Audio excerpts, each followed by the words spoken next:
As some of you know, I do versus videos for certain Avatar characters. In particular, there has been a lot of comments about whether or not Aang mastered all the elements by the end of his series. After all, the introduction of the show outwardly states that only the master of all 4 elements could stop the Fire Nation. The premise of the show revolves around Aang having to learn the other 3 elements, even though his airbending skills are already up to snuff.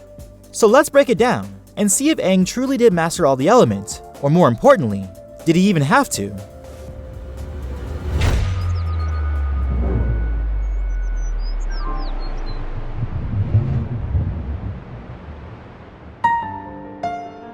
I think this goes without question. Aang was already a master of air by the age of 12. This is, of course, denoted by his airbending tattoos. What's more, he was the youngest airbender to master the element, according to Avatar Extras.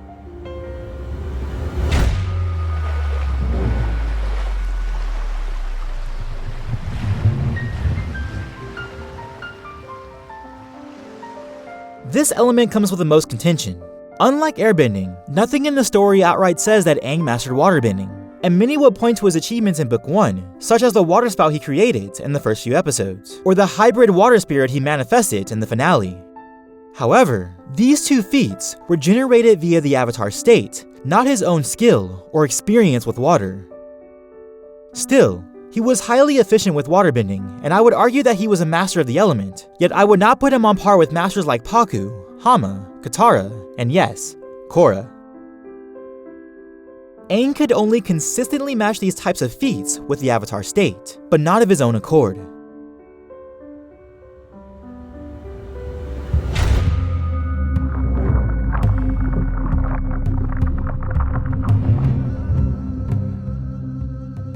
Though Aang has had some time with Earth, this one is pretty clear-cut. As Toph would say just before his fight with Ozai, and frankly, your earthbending could still use some work too. But Toph holds everything in her life, at least with regards to earthbending, to high regard. That said, I do think there are examples which back up her claim. First, it's stated that Aang's most difficult element to master was Earth. Often the element that's the most difficult for the Avatar to master is the one most opposite to the Avatar's personality. For Aang, it was earthbending. And in Book 2, when Aang faced Azula, using primarily his earthbending, he could not effectively contend with the Firebender, let alone beat her. Then when facing Ozai, none of his earthbending attacks, nor his defenses, held up. Yet he did have an extremely useful ability in his seismic sense, able to detect his opponent's movement through Earth. But ultimately, it does not denote complete mastery of the element.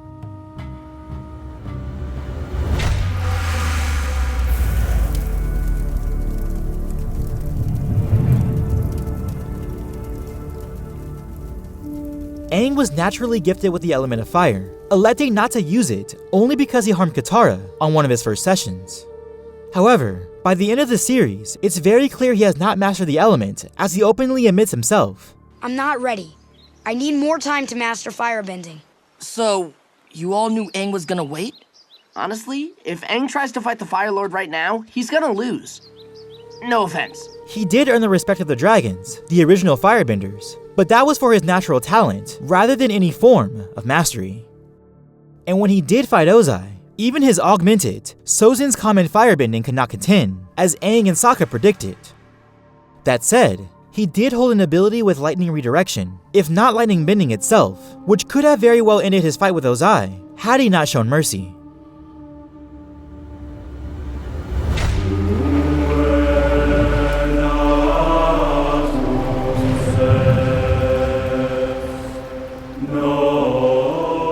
When looking at the lore of Avatar, Elemental Mastery is a very long project.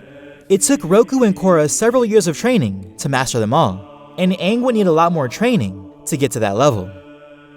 Even in the ongoing comics, which take place at least 2 years after the original show, at the time of this recording, Aang is in the same place, still training.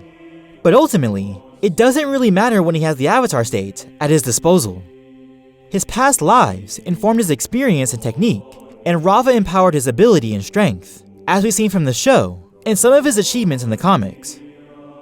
The real issue with his Avatar state was his final chakra, which, in his finale, was unlocked, not of his own will, but through the trauma of his injury.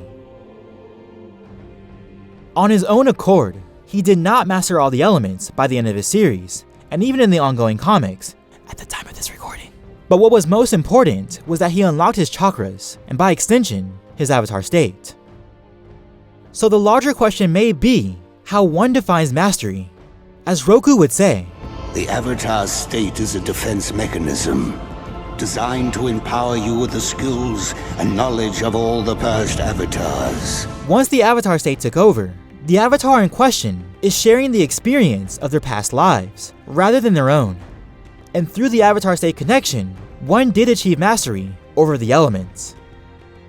But if one defines mastery as an individual achievement, as suggested by the lore, with Roku's several-year training, Aang's mastery, by the estimation of his friends, and even himself, is not complete. Do you believe Aang mastered all the elements by the end of his series? Let me know what you think in the comments below. And as always, peace, love, and remember, be water, my friends.